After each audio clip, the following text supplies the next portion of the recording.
Shalom dan selamat berjumpa kembali lagi para wanita bijak, cakap dan berdampak dikasih oleh Tuhan. Kita bersyukur kita boleh bertemu kembali lewat kesempatan indah pada saat ini. Walaupun kita tidak dapat beribadah sebagaimana lazimnya atau biasanya kita beribadah di gereja, namun saat ini kita bersyukur kita dianugerahi Tuhan kesempatan untuk bersama-sama bertemu kembali dalam persekutuan yang indah bersama Tuhan. Olehnya kita akan memulai persekutuan kita dengan doa. Mari kita bersatu dalam doa. Tuhan Yesus, terima kasih untuk kesempatan yang Kau anugerahkan bagi kami untuk bertemu dalam kasih-Mu. Kami akan bersama-sama menyimak kebenaran sabda-Mu. Biar Tuhan lewat firman-Mu Engkau berkati kami semua. Biar firman-Mu menghidupi kami, firman menjadi motivasi bagi kami, firman menjadi kekuatan bagi kami, firman menjadikan kami bijak, dan firman-Mu membuat kami Tuhan hidup dalam kebenaran-Mu. Dalam nama Tuhan Yesus kami sambut firman-Mu. Haleluya. Amin. Saudaraku yang dikasihi oleh Tuhan, lewat kesempatan ini saya ingin mengajak kita bersama untuk menyimak kisah klasik yang terdapat dalam Perjanjian Lama, yaitu kisah tentang Hana dalam 1 Samuel pasal yang pertama. Ayat yang pertama sampai dengan beberapa ayat yang berikut saya akan bacakan bagi saudara. Adalah seorang laki-laki dari Ramataim Zohim dari pegunungan Efraim, namanya Elkana bin Yeroham bin Elihu bin Tohu bin Zuf, seorang Efraim. Orang ini mempunyai 2 orang istri, yang seorang bernama Hana, yang lain bernama Penina. Penina mempunyai anak tapi Hana tidak. Orang itu dari tahun ke tahun pergi meninggalkan kotanya, sujud menyembah dan mempersembahkan korban kepada Tuhan semesta alam di Silo. Di sana yang menjadi imam Tuhan ialah kedua anak Eli, Hofni dan Pinehas. Pada hari Elkana mempersembahkan korban, diberikannya kepada Penina istrinya dan kepada semua anaknya laki-laki dan perempuan masing-masing sebagian. Meskipun ia mengasihi Hana, ia memberikan Hana hanya satu bagian sebab Tuhan menutup kandungannya. Tetapi madunya selalu menyakiti hatinya supaya ia gusar karena Tuhan telah menutup kandungannya. Demikianlah terjadi dari tahun ke tahun. Setiap kali Hana pergi ke rumah Tuhan, Penina menyakiti hati Hana sehingga ia menangis dan tidak mau makan. Lalu karena suaminya berkata kepadanya, Hana, mengapa engkau menangis dan mengapa engkau tidak mau makan? Mengapa hatimu sedih? Bukankah aku lebih berharga bagimu daripada 10 anak laki-laki? Pada suatu kali setelah mereka habis makan dan minum di Silo, berilah Hana sedang Imam Eli duduk di atas kursi dekat tiang pintu bait suci Tuhan. Dengan hati yang sedih, ia berdoa kepada Tuhan sambil menangis terseduh-seduh. Kemudian bernasarlah ia, katanya, Tuhan semesta alam, jika sungguh-sungguh engkau memperhatikan sengsara hamba-Mu ini dan mengingat kepadaku dan tidak melupakan hamba-Mu ini, tetapi memberikan kepada hamba-Mu seorang anak laki-laki, maka Engkau akan memberikan dia kepada Tuhan untuk seumur hidupnya, dan pisau cukur tidak akan menyentuh kepalanya. Tuhan berkati. Inilah yang menjadi pokok renungan kita pada kesempatan dan pada pertemuan saat ini. Saudariku yang dikasihi oleh Tuhan, ini adalah mengisahkan tentang pergumulan seorang wanita bijak dan wanita yang cakap yang bernama Hana, dan sekaligus ia juga sebagai wanita yang berdampak. Hana merupakan seorang wanita yang mengasihi Tuhan, yang cinta Tuhan. Ia setia kepada Tuhan walaupun satu sisi terkesan seolah Tuhan tidak berpihak kepadanya. Namun demikian kita melihat bagaimana kesulitan demi kesulitan dihadapi oleh Hana. Ia menghadapinya dengan penuh kesabaran, ketabahan, dengan penuh kasih. Ia senantiasa menaruh pengharapannya kepada Tuhan. Ketika ia diperistri oleh Elkana, suaminya, maka ketika ia tidak memberikan anak, tidak memberikan keturunan sebagaimana tradisi Yahudi, seorang wanita yang tidak memberi keturunan seringkali dianggap sebagai wanita yang dikutuki oleh Tuhan atau dihukum oleh Tuhan, sementara itu bukan kehendak dan bukan rancangan Tuhan seperti itu. Tuhan tidak pernah menghukum seseorang kemudian buatnya mandul. Kalaupun ada, itu adalah kebijakan Tuhan, namun tidak berarti bahwa semua orang mandul adalah dihukum Tuhan, tidak. Lewat peristiwa Hana ini kita bisa belajar banyak perkara. Yang pertama, kita melihat bagaimana sikap Hana ketika ia dalam masa-masa yang sulit. Ia diperlakukan secara tidak adil, namun ia tidak pernah membalas kejahatan yang diperbuat oleh madunya, yaitu istri muda Elkana yang bernama Penina. Tapi dalam kesusahannya justru ia mengadukan segala pergumulannya kepada Tuhan. Dan kita belajar dari apa yang dialami Hana itu, bagaimana ia menjadi seorang tokoh pendoa syafaat yang diberkati oleh Tuhan, yang bisa merubah kemustahilan menjadi tidak ada yang mustahil. Nah, oleh karena itu izinkan saya memberi judul tema pertemuan kita pada kesempatan pertemuan kita hari ini adalah wanita adalah pendoa syafaat yang paling didengar oleh Tuhan. Sekali lagi, wanita adalah pendoa syafaat yang paling didengar oleh Tuhan. Izinkan saya mengutip satu ayat dari 1 Samuel pasal 1 yang sudah kita baca tadi, tapi satu ayat saja saya kutip, yaitu ayat yang ke-10 yang berbunyi sebagai berikut. Dengan hati yang pedih, Hana berdoa kepada Tuhan sambil menangis terseduh-seduh. Hana merupakan salah satu tokoh pendoa syafaat yang handal dan patut untuk diteladani. Dalam kesusahannya ia tidak mempersalahkan Tuhan. Dalam duka nestapanya ia tidak mempersalahkan siapa-siapa, dan ia juga tidak menyesali atau meratapi nasibnya. Tetapi ia tahu bahwa Tuhan adalah satu-satunya pengharapan, dan pintu gerbang Tuhan selalu terbuka lebar bagi orang yang mau merendahkan hati dan tersujud di hadapannya.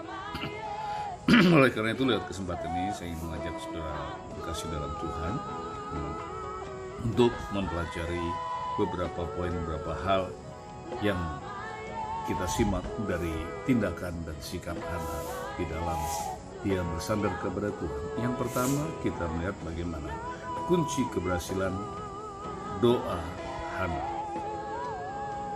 Kita semua tentu memiliki kesempatan, pengalaman untuk berdoa. Dan kita juga punya pengalaman tidak sedikit di doa-doa kita yang tidak dijawab atau tidak terkabul dan lain sebagainya. Dan kali ini kita saya ingin mengajak saudari untuk melihat bagaimana keberhasilan doa yang dipanjatkan oleh Hana. Yang pertama, doa Hana begitu singkat, tidak bertele-tele, tidak panjang dan tidak lebar, namun jelas. Singkat, padat, namun jelas. Sehingga olehnya doa Hana yang singkat dan padat ini ternyata justru mampu membuka pintu gerbang rahmat Tuhan dan mampu mengguncang-guncangkan tingkat-tingkat berkat Tuhan di langit sehingga dicurahkan ke dalam ribuan Hana. Yang kedua, doa yang dipanjatkan Hana adalah doa yang dipersembahkan ketika ia dalam kesusahan, ketika ia dalam kekecewaan, dalam keputusasaan, di dalam kesedihan yang sangat mendalam. Jadi yang ingin saya pastikan pada sidang jemaat ini kasih oleh Tuhan, ketika engkau bersedih hati, ketika engkau berduka cita, jangan putus asa, jangan kehilangan harap. Berserulah kepada Tuhan, sebab ia senantiasa memberi diri untuk mendengarkan doa orang yang berseru kepadanya. Yang ketiga, doa yang Hana panjatkan, dia panjatkan dengan cara yang sangat rahasia. Ia tidak mengungkapkan sepatah kata pun, ia tidak mengucapkan kata-kata yang bisa dimengerti dan dipahami oleh orang-orang sekelilingnya, sehingga olehnya apa yang terjadi. Izinkan saya memberikan pemahaman dari sikap yang telah berani. Ketika Hana hanya berkata-kata dalam hati, ingat, iblis tidak bisa membaca sikap hati kita. Oleh karena itu ketika Hana berbicara dalam hati, ini hanya Tuhan yang bisa mengerti dan bisa memahami apa yang menjadi keluh kesah Hana. Sebab Tuhan mengerti segala bahasa, bahkan tetesan air mata pun Tuhan mengerti, dan Tuhan mengerti sampai kedalaman isi hati kita. Oleh karena itu, ini adalah doa yang bersifat sangat pribadi antara Hana dengan Tuhan. Dan yang keempat, Hana betul-betul sangat mengharapkan hasil pertolongan dari Tuhan, dan Hana sangat mengharapkan mujizat terjadi dalam kehidupannya. Oleh karena itu Hana melakukannya di tempat yang tepat, yaitu dia datang ke rumah Tuhan, ia mengadukan persoalannya kepada Tuhan dan tersungkur di kaki Tuhan, dan dia menaruh pengharapannya kepada Tuhan. Dan orang yang berharap kepada Tuhan tidak akan pernah dikecewakan oleh Tuhan. Kita tentu ingat kasus-kasus yang kita bisa lihat di dalam tokoh-tokoh Alkitab. Sebagai izinkan saya mengambil salah satu contoh, Maria. Maria adalah seorang wanita yang melahirkan Yesus, tetapi ketika ia bersama-sama dengan Yesus putranya sedang menghadiri pesta perjamuan di Kana, kemudian tuan rumah kehabisan anggur, Maria datang kepada Yesus dan Maria berkata, mereka kehabisan anggur. Apa jawab Yesus? Jawab Yesus, kalau secara logika itu menyakiti hati seorang ibu yang melahirkan. Yesus menjawab, apa yang kau kehendaki supaya aku perbuat bagimu, hai perempuan? Ia tidak mengenali Maria sebagai putri perempuan, tapi Maria tidak peduli dengan kata-kata itu. Maria tetap optimis dan kepada Tuhan, dan Maria tetap berdoa dan memohon, mengajukan petisi kepada Yesus. Kemudian ia memerintahkan kepada para pelayan-pelayan untuk melakukan apapun yang diperintahkan Yesus. Dan hasilnya puji Tuhan luar biasa. Berkat kegigihan Maria dalam berdoa dan memohon, maka diselamatkanlah keluarga itu dari aib yang seharusnya sudah kehabisan anggur. Oleh karena Yesus mengabulkan doa Maria, maka keluarga itu diselamatkan dari aib. Yang ingin saya sampaikan dalam kesempatan ini adalah Tuhan selalu dekat dengan orang-orang yang susah. Tuhan selalu intim dengan orang-orang yang berbeban dan bergumam berat, asalkan orang itu datang kepada Tuhan. Kita juga bisa belajar dari Ayub, kita bisa belajar dari Yakub, kita bisa belajar dari tokoh-tokoh Alkitab lainnya, maupun kita bisa belajar dari pengalaman hidup kita sendiri ketika kita intim dengan Tuhan, akrab dengan Tuhan, dan selalu mengadu kepada Tuhan. Tuhan sekali lagi tidak akan mempermalukan orang yang menaruh pengharapannya kepada Tuhan. Poin yang kedua yang saya ingin bagikan kepada saudara kasih dalam Tuhan lewat pengalaman Hana. Sekali lagi, Hana dalam 1 Samuel 1:10, doa Hana sebagai berikut, dengan hati yang pedih ia berdoa kepada Tuhan sambil menangis terseduh-seduh. Ingin sampaikan pada poin yang kedua ini, kita belajar dari sikap dan tindakan dan perbuatan Hana yang mengadu kepada Tuhan, yang berseru kepada Tuhan dan bersandar kepada Tuhan. Oleh karena itu pada poin yang kedua ini, izinkan saya memberikan sebuah subtema, yaitu jadikan doa sebagai tempat dan kesempatan untuk membangun keintiman dengan Tuhan. Sekali lagi, jadikan doa sebagai tempat dan kesempatan untuk membangun keintiman dengan Tuhan. Kita lihat bagaimana sikap dan tindakan Hana. Hana adalah wanita yang bijak, wanita yang cakap, yang tahu mengadu dan tahu mencari tempat yang tepat untuk mencari pertolongan. Dalam kesusahannya, Hana justru mencari Tuhan dan menjadikan Tuhan tempat untuk mengadu. Ia tidak mengadu, dia tidak kecewa kepada suaminya, ia tidak marah-marah kepada suaminya yang beristri dua dan lain sebagainya. Ia memilih jalan damai. Sebab apa? Ia pertengkaran tidak menyelesaikan masalah, pertengkaran justru menghancurkan kebahagiaan, merusak kedamaian dan selanjutnya. Tetapi bersikaplah bijak seperti yang Hana lakukan. Bukan berarti dalam hal ini saya memberikan rekomendasi atau membiarkan suami beristri dua dan sebagainya. Tidak, itu di luar pembicaraan kita. Tapi kita berbicara berdasarkan konteks pembicaranya yang terdapat dalam kitab 1 Samuel pasal yang pertama ini. Bagaimana Hana bersikap bijak ketika ia dalam kesusahan, ketika ia dikhianati oleh Elkana, ketika ia disakiti oleh Penina, madunya. Ia tidak memusuhi mereka, ia tidak berkonflik dengan mereka. Tetapi apa yang Hana perbuat, justru dalam kesusahannya Hana mencari Tuhan, Hana berseru kepada Tuhan dan mengadu kepada Tuhan, dan Hana menjadikan Tuhan sebagai tempat untuk mengadu, tempat untuk mencari pertolongan, tempat untuk mendapatkan damai sejahtera, kebahagiaan. Dan oleh karena itu saudara pengasih dalam Tuhan, izinkan saya memastikan sekali lagi, ketika seseorang datang kepada Tuhan, tersungkur di kaki Tuhan, Tuhan akan menyambut dan menerima orang itu dengan penuh kasih, dan Tuhan tidak pernah menolak orang yang datang kepada Tuhan. Karena itu izinkan saya mengutip satu firman Tuhan yang terambil dalam Yesaya pasal yang ke-55 ayat yang ke-6, berbunyi sebagai berikut: carilah Tuhan selama ia berkenan ditemui, berserulah kepadanya selama ia dekat. Jadi sudah kasih dalam Tuhan, di dalam kesulitan, dalam kesusahan hidup yang kita hadapi, Kalau kita datang kepada Tuhan, bukan datang kepada siapa-siapa, tapi sekali datang kepada Tuhan, sekali-kali ia tidak akan pernah mengecewakan. Kita datang kepada manusia, manusia berpotensi mengecewakan. Kita punya keluarga, kita punya saudara, kita bisa mengadu pada mereka, tapi saya izinkan saya pastikan belum tentu mereka bisa menjadi pribadi yang saudara bisa andalkan. Kita punya keluarga kaya, punya keluarga berpangkat, atau punya keluarga yang berpotensi untuk bisa menolong kita. Sekali lagi saya katakan, mereka adalah manusia biasa dan mereka belum tentu bisa menjawab dan belum tentu mampu menolong kita dan belum tentu juga bisa jadikan andalan. Oleh karena itu, saya tidak bermaksud menjadikan kita sebagai masyarakat yang eksklusif terpisah yang lain, tidak. Tetapi saya ingin katakan bahwa Tuhan adalah tempat yang paling tepat untuk kita mengadu dan mencari tempat perlindungan. Oleh karena itu jadikan doa sebagai tempat dan kesempatan membangun keintiman dengan Tuhan. Kenapa? Karena Tuhan sendiri membuka peluang, Tuhan sendiri membuka pintu rahmatnya bagi kita melalui statement yang jelas menakjubkan. Inilah statement ilahi, inilah pernyataan Tuhan yang mengatakan sebagai berikut, carilah Tuhan selama ia berkenan ditemui. Artinya adalah Tuhan memberi dirinya untuk dijumpai. Tuhan ingin agar kita datang kepada Tuhan. Tuhan menghendaki agar kita ini selalu mau datang kepada Tuhan dan mencari pertolongan kepada Tuhan. Artinya Tuhan selalu membuka dirinya untuk dihampiri oleh siapapun. Izinkan saya beri sebuah ilustrasi sederhana, ilustrasi ayat Alkitabiah yang terambil dari kitab Injil Markus pasal yang kelima. Ketika itu adalah seorang wanita yang sudah berkendaraan selama 12 tahun. Ia sudah pergi ke dokter, ke tabib, ke mana-mana, bahkan dihabiskan seluruh hartanya. Apa yang terjadi? Ia tidak mendapatkan kesembuhan dan tidak mendapatkan apa-apa. Bahkan keadaannya semakin parah. Bahkan yang lebih miris lagi adalah selama 12 tahun ia menderita, ia habiskan semua harta kekayaannya untuk pakai untuk berobat. Dan hasilnya adalah nihil, nol besar. Tapi ketika ia mendengar berita-berita tentang Yesus, ia mulai menyimak, ia mulai memperhatikan apa yang terjadi ketika ia mendengar bahwa Yesus sedang berada di dekat lokasi ia berada. Dalam kelemahannya, dalam ketidakberdayaannya, ia berusaha untuk menggapai Yesus, ia berusaha untuk mencapai Yesus. Dan apa yang terjadi?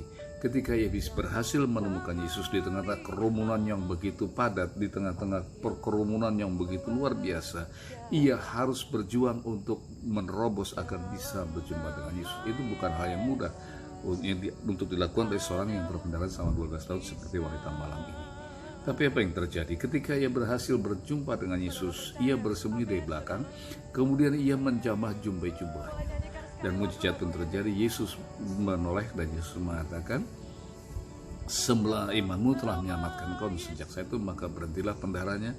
Ia pun sembuh total. Artinya adalah ketika seseorang mau berjuang, mau bergumul, dan mau mencari Tuhan dan mau bertemu dengan Tuhan, maka apapun pergumulannya, apapun persoalannya, Tuhan pasti akan memberi solusi yang terbaik. Masih dalam situasi yang sama, yaitu di tengah-tengah kerumunan yang padat tadi, ketika itu Yesus dalam sebuah perjalanan, bahwasanya ia sedang diundang atau dimohon kehadirannya oleh seorang yang bernama Yairus, yaitu kepala rumah ibadat. Yairus, kepala rumah ibadat ini juga punya pergumulan yang berat. Anak perempuan satu-satunya sangat dikasih sedang sakit. Dan ketika anak sedang sakit ini, ia sudah berusaha untuk membawa ke dokter, membawa ke tabib dan mencari obat, namun hasilnya nihil, sia-sia, sakitnya tidak berubah, bahkan semakin kritis, sampai pada akhirnya ia memutuskan untuk mencari Yesus dan mencari pertolongan dari Yesus. Ketika bertemu dengan Yesus, apa yang terjadi? Ketika ia bertemu dengan Yesus, justru Yesus dihadang oleh wanita malang ini, dan Yesus harus meluangkan waktunya untuk melayani wanita yang malang yang berkendaraan selama 12 tahun ini. Kemudian tiba-tiba datang dari rumah tangga Yairus sendiri, keluarga Yairus datang memberitahu pada Yesus bahwa tidak usah merepotkan guru, tidak usah merepotkan Yesus lagi. Kenapa? Karena anak yang sakit di rumah sudah meninggal dunia. Artinya sudah terlambat, nasi sudah dikubur, tidak ada artinya lagi untuk berseru, untuk berdoa dan mencari pertolongan Tuhan. Saudaraku yang kasih dalam Tuhan, ingat, tidak ada Tuhan mempermalukan orang yang berharap kepada Tuhan. Tidak pernah Tuhan mengecewakan orang yang berharap kepada Tuhan. Walaupun anak Yairus sudah mati secara kasat mata, secara fisik dan secara realitas sudah mati, namun demikian Yesus tetap menjadi solusi yang terbaik atas segala pergumulan. Oleh karena itu Yesus berkata kepada Yairus, "Jangan takut, anakmu tidak mati." Yesus datang ke rumah Yairus. Di perjalanan Yesus mengatakan kepada Yairus bahwa anakmu sedang tidur. Ketika Yesus masuk ke dalam rumah Yairus, maka apa yang terjadi? Orang-orang mengatakan bahwa anaknya sudah mati dan mentertawakan Yesus. Mentertawakan Yesus untuk apa lagi? Tapi Yesus tidak menghiraukan kata-kata orang yang meratap, orang yang menangis. Yesus masuk pergi ke dalam kamar, tempat di mana dibaringkan bersama Yesus dan istrinya. Dan apa yang dilakukan Yesus? Yesus menjamah tangan anak yang sudah mati itu dan berkata, "Talita kum," yang artinya bangkitlah. Maka anak perempuan satu-satunya itu pun bangkit dan hidup kembali. Maka izinkan saya memastikan, ketika seseorang mencari Tuhan dengan sungguh-sungguh, Tuhan tidak pernah mengecewakan orang yang mencari Tuhan. Doa Hana dijawab oleh Tuhan. Doa perempuan yang berkendaraan selama 12 tahun dijawab Tuhan. Doa Yairus dijawab oleh Tuhan. Doa Anda pun juga dijawab oleh Tuhan kalau engkau sungguh-sungguh mencari Tuhan dengan segenap hati. Poin ketiga yang ingin saya bagikan kepada saudara yang kasih dalam Tuhan pada kesempatan pertemuan ini adalah doa adalah perjuangan iman. Sekali lagi, doa itu adalah perjuangan iman. Artinya adalah sebuah pertempuran. Artinya adalah sebuah perjuangan itu dimana kita harus mengeksplorasi tenaga kita, mengeksplorasi sumber daya dalam kita, dan menggunakan semuanya untuk mengalahkan musuh, untuk mencapai tujuan, untuk mendapatkan apa yang kita inginkan. Oleh karena itu izinkan saya memberikan judul subtema yang ketiga ini adalah doa adalah perjuangan iman. Hana adalah wanita yang beriman. Ia tidak membalas kejahatan yang dilakukan oleh Penina. Ia juga tidak mengadukan beban dideritanya kepada suaminya Elkana, tetapi ia memilih untuk mengadukan persoalan justru kepada Tuhan.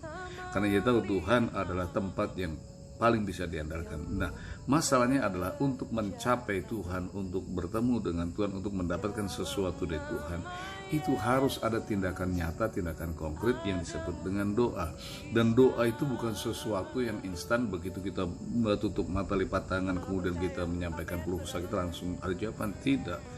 Doa, keluh kesah dan permohonan yang sedemikian, doa atau keluh kesah yang diajukan oleh Hana sedemikian berat, semakin berat batin yang beban batin yang harus dipikul, disampaikan Hana kepada Tuhan, membuat Eli, imam yang kala itu menjabat imam, salah tafsir. Namun demikian, Hana tidak menceritakan persoalannya kepada Imam Eli. Hana justru menyampaikan keluh kesahnya, bergumulannya hanya kepada Tuhan. Sampai akhirnya apa yang terjadi? Eli ketika mendapat jawaban respon dari Hana, maka akhirnya apa? Eli mengatakan bahwa Tuhan pasti berpihak kepada orang yang berseru dan bersandar kepadanya. Oleh karena itu izinkan saya mengutip beberapa firman Tuhan yang terambil dari Mazmur 13 ayat 1 sampai dengan ayat yang ke-6. Mazmur 13 ayat 1-6 berbunyi sebagai berikut. Untuk pemimpin biduan, Mazmur Daud, berapa lama lagi Tuhan kau lupakan aku terus menerus? Berapa lama lagi kau sembunyikan wajahmu terhadap aku? Berapa lama lagi aku harus menaruh kekhawatiran dalam diriku?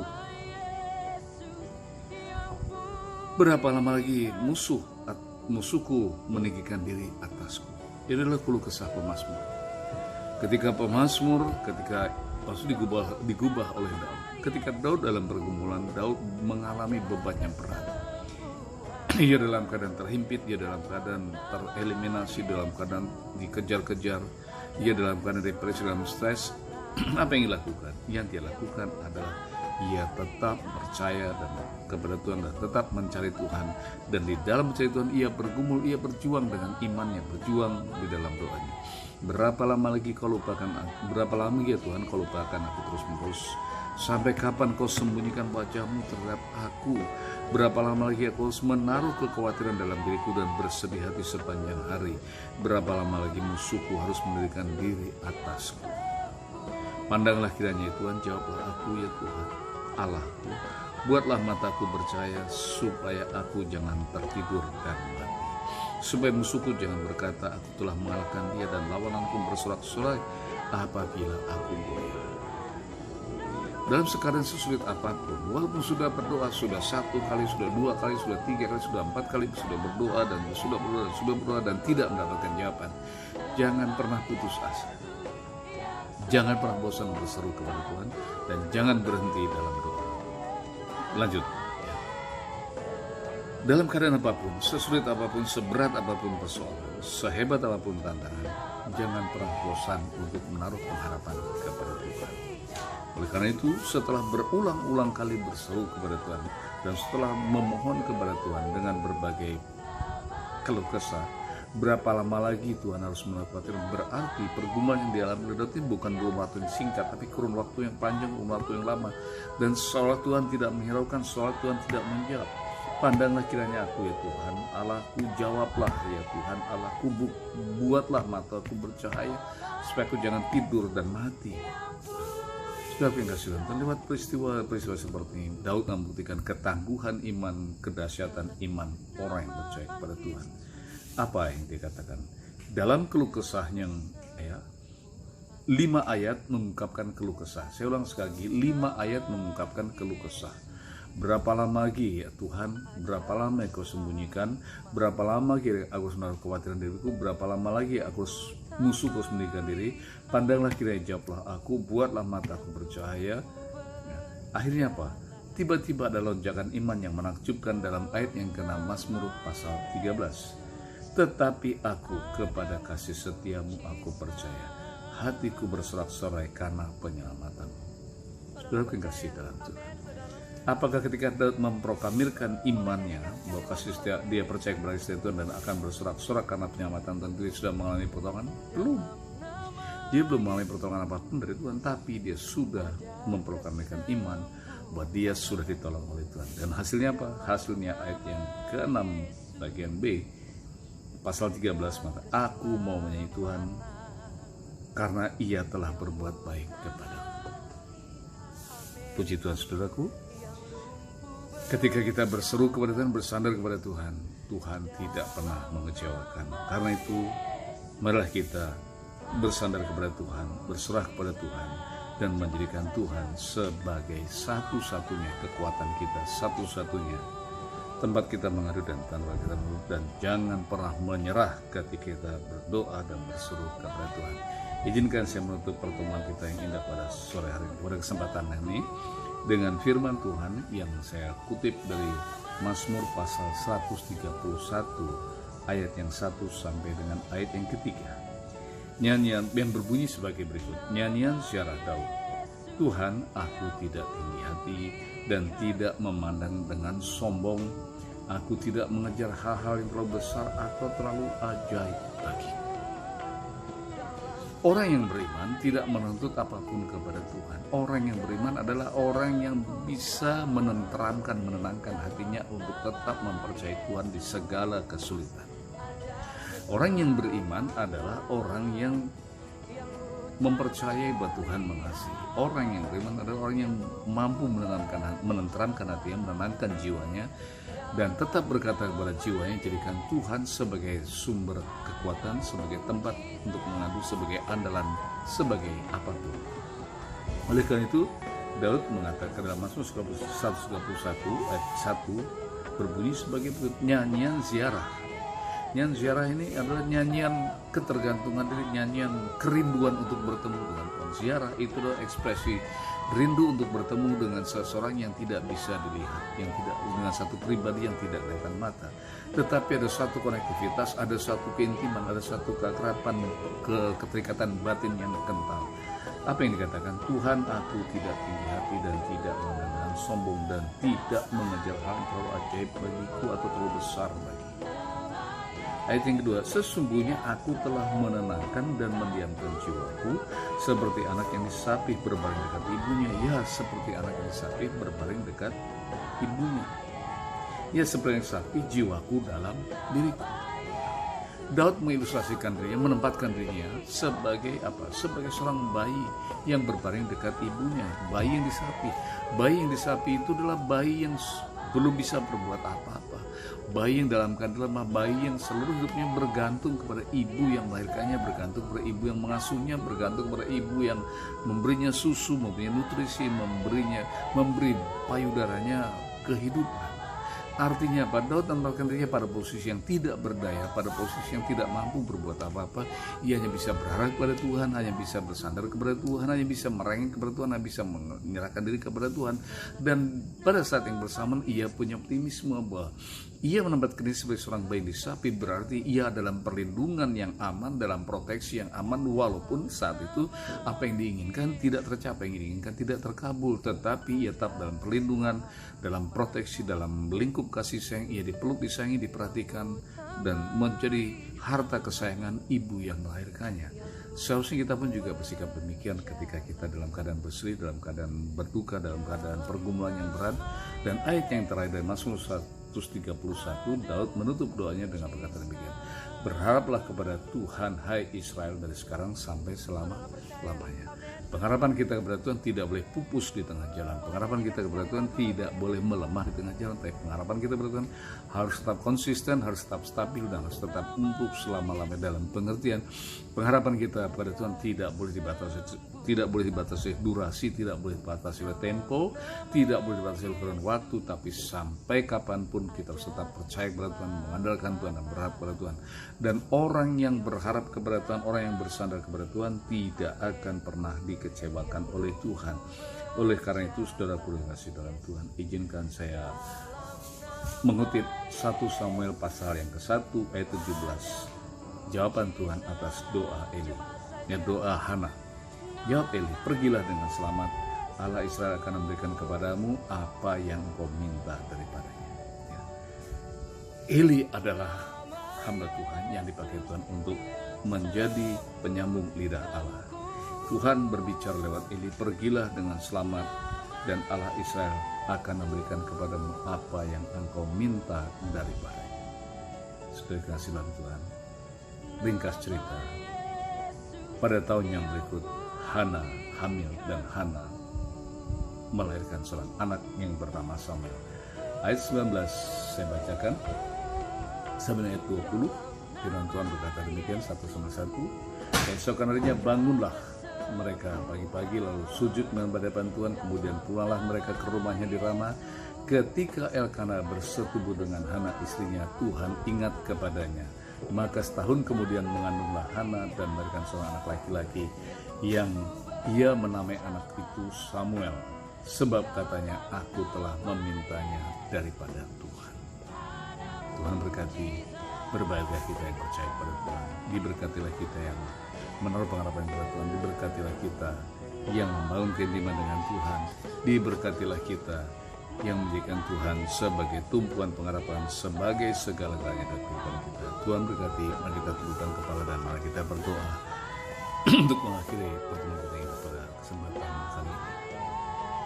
Tuhan Yesus yang penuh kasih, kami bersyukur Engkau telah mengajar kami untuk belajar bersabar, belajar bersandar kepadamu, belajar percaya kepada Engkau, dan belajar mengasihi-Mu, dan belajar menerima apapun yang terjadi sebagai sesuatu yang baik, suatu kebijakan yang daripada Engkau.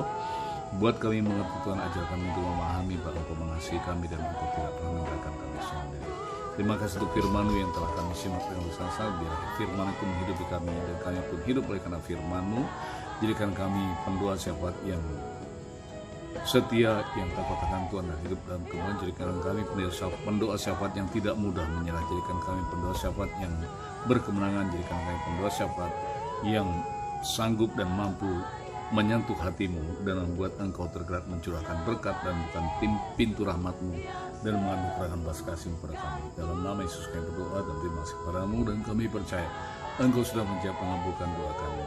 Engkau tergerak Tuhan setiap kami dalam pergumulan serta apapun pergumulan kami, apapun dilema kami hadapi, kami percaya lewat kesempatan ini engkau telah menjawab doa kami. Kami bersyukur kepadamu dalam nama Yesus. Bagi hormat kemuliaan kau selamanya. Haleluya. Amin. Tuhan berkati, sampai berjumpa kembali di kesempatan